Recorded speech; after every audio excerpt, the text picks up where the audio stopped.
Hey everyone, I'm Yasmin, and I want to share a story that sheds light on my incredibly entitled and eccentric mother-in-law, Jessica. My husband Kai suggested sharing this tale because he enjoys reading them from time to time. Before you find it odd, let me clarify that he's well aware of his mother's eccentricities, having been her first victim. Kai's upbringing involved Jessica, who divorced his father shortly after his birth. He experienced her craziness firsthand and distanced himself as much as possible. Unfortunately, Jessica's poor taste in men persisted, leading to another abandonment by Kai's father. While Kai's father paid child support initially, he later terminated his rights. I've never met the man and have no desire to. Claiming to have single-handedly raised Kai, Jessica exploited him to extract money from her family for an extended period. When they grew weary of supporting her, she found a job but continued to siphon money from Kai. During his teenage years, Jessica coerced him into working, all the while pocketing his earnings until he turned 18. Recognizing the need to break free, Kay took out student loans and secured a scholarship for college. That's where we crossed paths. Kay shared the harrowing stories of his mother's behavior, and I couldn't help but be furious on his behalf. I questioned how he could still be in contact with her. He explained, "I was raised by a narcissist. She conditioned me to believe that taking care of her is my responsibility." Distressed by Key's situation, I used my savings to kickstart his therapy. Although initially resistant, Kai eventually embraced the process, gaining confidence and slowly standing up to his manipulative mother. Recognizing the positive changes, I continued supporting him. Unsurprisingly, Jessica never liked me. During our first meeting, she accused me of being a gold digger who poisoned her son against her. I defended myself, highlighting that I used my money to help Kai access therapy. Over the years, Kai and I graduated, got married, and secured good jobs. Despite working hard for our success, Jessica persisted in her financial demands. She eventually got married to a disrespectful man named Frank, and Kai reluctantly agreed to rent her an apartment. When we bought a house, she expressed her satisfaction, stating, "Heave, I'm so happy that you finally bought a house. I was getting tired of living in an apartment. So when can Frank and I move in? Excuse me, what are you talking about?" "Well, I'll be moving into your house with Frank. That's what I'm saying. Why should I live in an apartment when you are housing your wife for free?" "Jessica, we both bought this jointly. I literally co-own this place with Kai. I don't live here for free. You are the one who lives in the apartment for free since Kai pays the rent." "Watch your mouth, Jasmine. I don't tolerate disrespect from anyone. I'm talking to my son about his house. I didn't ask you anything. I have the right to talk since it's also my house you are talking about. You're not staying with us, and neither is Frank. That's for my son to decide, and he knows that it's his responsibility to take care of me." "I'm already taking care of you, Mom. You don't get to move into my house to raise me. That's not how it works, and there is no chance of an argument, so don't even try." "You're acting like an entitled brat, Keith. Your mom worked hard to raise you, and you need to take some responsibility for her. Now, be a good son and give us a copy of your keys so that we can move in." "You don't get to say what I do with my house keys, Frank. Neither of you is even getting a copy of our keys. I'll say this for the last time, you two will not be moving into our house. That's it." You would think that's the end of it. Well, it isn't. For days, Frank and Jessica kept harassing us and guilting us. Jessica even said some horrible things to me because she thought I was manipulating Keith and making him abandon her. It was funny at first, but soon we got fed up. One day, Kay went to their apartment to drive it into their heads that they wouldn't be moving in. We thought our point got across since we stopped hearing from them. Problem solved. Well, not quite. A month after we moved into our house, we had a small vacation coming up. After saving for years, we finally decided to go on a break to celebrate our house purchase. It was supposed to be a relaxing vacation for the two of us by the beach. We both took time off and decided to take things easy for that week. We flew there and had a blast from the first day itself. But as evening came, something shocking happened. I got a notification from the Ring camera on my house's door. Yes, we did set up surveillance cameras before we went on vacation since we didn't ask anyone to house sit. We thought that it would be important. Now, I had no idea who would even show up at the door. The neighborhood is pretty safe, and we have lived there before. Hardly anything ever happened there, so I was curious why there was so much activity at the house. I opened my phone to see what the hell was going on there. What I found in the live camera footage shocked me. There I saw my dear mother-in-law Jessica and her new husband Frank moving into our freaking home. Yes, they somehow got into our house and brought 12 bags of clothes. Literally 12 freaking bags. They were moving into the guest room and setting up everything there. Jessica even went into the kitchen to make herself some food. I was shocked and angry at what I was witnessing. I knew that I needed to tell Keith immediately. So I called him over and said, "Keith, I have some news. I think we need to talk about it right now. Right now." "What's so important, Yasmin? We're on vacation. I'm kind of not in the mood for any serious stuff today." "Trust me, Keith, I'm not in the mood to deal with horrible people either. But this situation is dire and needs our immediate attention. I'm afraid it's about your mother. Mom's making trouble again." "Oh God, what is it this time? Did she manage to break into our house or something?" From the look I gave Keith, it became apparent to him that he wasn't off the mark. His eyes immediately turned into saucers as he tried to make sense of the situation. I pulled out my phone and showed him what Jessica and Frank were doing. He was shocked and looked very angry at what he was seeing. I mean, his joke turned out to be the truth. His mom broke into our new house and was moving in furniture with her husband. Keith looked a little pissed off and said, "You can leave it to my mother to surprise me in the worst way possible. Looks like she didn't take the hint at all. We made it clear that day that she won't be living with us. I'm even surprised as to how she got the keys to our house. It just blows my mind. Her new husband is a sleazy guy, Yasmin. We both know that. I'm afraid he may have gotten his hands on our keys and made a copy. I wouldn't put it past him. We will need to go back and change the locks. That's the only way we can make sure that they don't budge into our house anytime they like. But what do we do about this current problem? Do you have something in mind?" "Look, I know they are your parents and all, but I really want to call the cops on them. What they are doing is illegal and downright scary. They can't be trusted anymore. Either calling the cops and getting no contact with them is the best solution possible." I gave Keith some time to turn the idea in his head. I could see that he was thinking hard and had grim lines on his forehead, but it didn't take too long for him to come back with a response, and his response was way better than I imagined. He said, "You know what, Yasmin? Let's do it." "What? Are you sure about that? There'll be no going back once we do this, and the cops will drag your mom and Frank to the streets with all their things."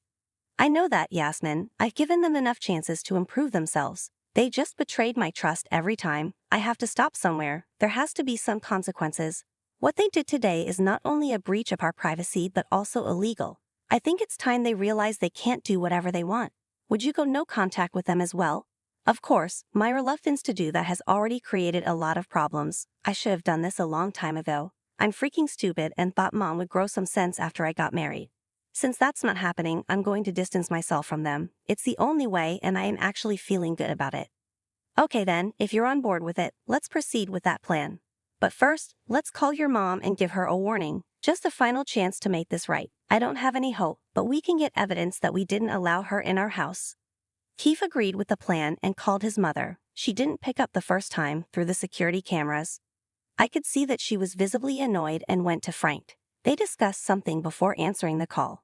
When we rang the second time, she put the phone on loudspeaker so that Frank could join in as well. She said, "Hey Keith, how are you doing? Is the vacation going fine? You need to tell me what's going on over there." "I don't know what you're talking about. Everything is just breezy here. Nothing to worry about really." "Jessica, you and Frank breaking into our house is nothing to worry about." Jessica went quiet when I said that. On the security tapes, we could see that she tensed and looked at Frank again. I mean, Frank was better at fooling and manipulating people, so this was expected. Jessica wanted her new husband to come up with some plan. "What are you even talking about, Yasmin? Kay, your wife has gone crazy. You need to shut her up." "Don't talk to my wife like that. We know what you two are up to. With cameras in the house, both inside and out, there's no point in lying to us. We can see you on our phones right now." "Wait, what? How dare you spy on us, Keith? This is unacceptable. What about our privacy? You should have been more thoughtful." It was ironic how Jessica was offended by the fact that we could see their activities on our screen. She talks about respecting people's privacy when she broke into someone's house and made it her own. I didn't know if Jessica was trying to deflect or if she was genuinely offended. I have a good guess that it's a little bit of both. Her words sparked something in me, and I said, "That's rich coming from you, Jessica. You are the one who broke into our private home when we clearly told you that you are not allowed in." "I don't care what you say, Yasmin. It's my son's house too, so I have the right to be here. I'm his mother and should be staying with him." "I already said no to that, Mom. Just because you're my mother doesn't mean you will go wherever I go. You already have an apartment that I pay for. Who wants to live in that tiny apartment when you have brought such a big house?" "You're turning into such a selfish man after getting married, Keith. This is unacceptable. You can't expect your own mother to live in an apartment while you enjoy a whole house with your wife." That decision is not up to you, Mom. You shouldn't have just packed up your stuff and moved into the house. How did you even get the keys? Both me and Kay were troubled by this question and needed answers immediately. Also, we needed them to confess to their wrongs so that we could use that to report them to the police. And our hunch was right. Frank said, "Well, since you decided to be a brat and ignore your mother, I went and made a copy of your keys." "Who the hell told you to touch my keys? I didn't give you permission to do that." "I don't need your permission, Kai. I'm your stepdad. I have the authority to do what I think is right. You don't get to question me." "I don't care who you are to me, Frank. I'm a grown-ass man and don't need a parent. What you did was forgery, and both are offenses under the law." "Kai, how dare you talk to Frank like that? He only did this because he knew I was sad. A mother should have the keys to her son's house for emergencies and all, you know? For emergencies and breaking in whenever you want? You're insane, Jessica. You need to get off our property with all your stuff within an hour. If you don't, we will call the cops." That made Jessica and Frank look frightened. They visibly panicked and whispered something amongst themselves. Their panic was clear on their faces, and we could see that through the cameras. In the end, they said, "Don't threaten us, woman.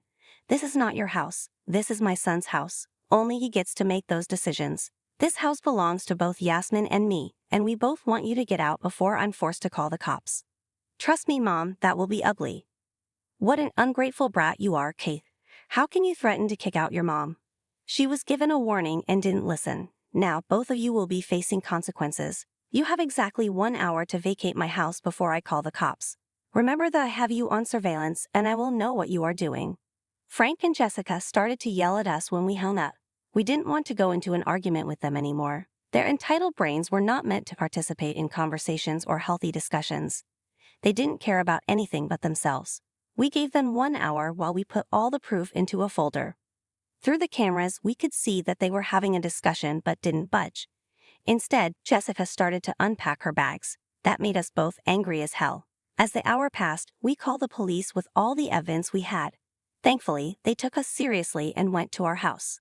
We saw the whole fiasco unfold in front of our house. The cops went there and knocked at the door. Jessica and Frank opened the door and immediately faked being confused. After the officers told them everything, they called us and sang a different tune. They said, "Kay, why was there a need to call the cops? We just want to live with our son.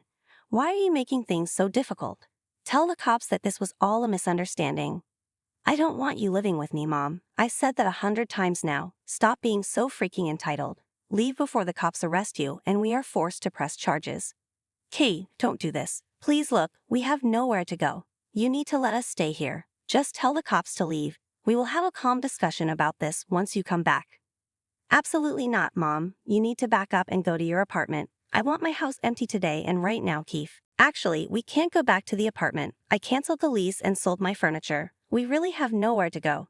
I thought that she wouldn't mind living with us, so I canceled the lease myself." The audacity of this woman shocked me to the core. She canceled her lease because she thought she could force us to house her. She was freaking insane. Heath was boiling with rage and ready to scream at her sorry ass. He said, "You went behind my back and canceled your lease? What the freaking hell, Mom? You know what? That's not my problem. I don't care where you go. You need to vacate my house." No, Keith. Please listen to me. I've nowhere to go. Don't kick us out. I'm your mother. Do you want your mother to be homeless? You made yourself homeless, Mom, since you don't want to stay in a rented apartment anymore. I won't give you rent money anymore. I'm freaking done. You can take your new man and figure out something for yourself. Get out of my house and don't try to contact me again." At this point, Jessica was literally crying and begging to make us hear her out. She even cried to me and brought up my dead mother to guilt me. They had the very opposite reaction than what she expected. Me and Key got so mad that we shouted at them and hung up. We immediately blocked the numbers because they crossed all our boundaries in one day and somehow made things worse than ever. The cops stayed back at the house and made sure that Jessica and Frank left. I called a mutual friend to help house it until we came back.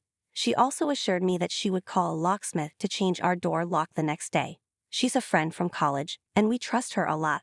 We knew that she would make sure our house was safe. She lived in an apartment, so it was easy for her to come to the house. Frank and Jessica left and went to God knows where. My guess is they spent the night at the hotel and bought new phone numbers to harass us. It didn't work. No relative took their side either because they knew Jessica well enough, and they didn't want to be in her drama. Also, they told her in no uncertain terms that they wouldn't house or help her out in any way. That made Jessica focus her attention back on us. For the rest of our vacation, we kept our phones switched off. We opened our phones once daily to check for emergencies, and that's it. We also only called our friend to make sure everything was all right. Yes, Jessica and Frank did show up again and tried to get in. They left after the friend threatened to call the cops again. We are thinking of sending a cease and desist letter before they escalate their behavior. Thankfully, they didn't want to know why. When we got back from vacation, we found out that Frank had decided to leave Jessica. Why, you may ask? Because she couldn't house and feed him for free anymore. Jessica was devastated and begged her son to talk to her. She finally realized that she needed her son for money. He didn't soften at all. He stuck to the no-contact decision that is still in place today. The last we know from family is that Jessica rented a trailer and still works at the retail store with no hope of retirement in sight.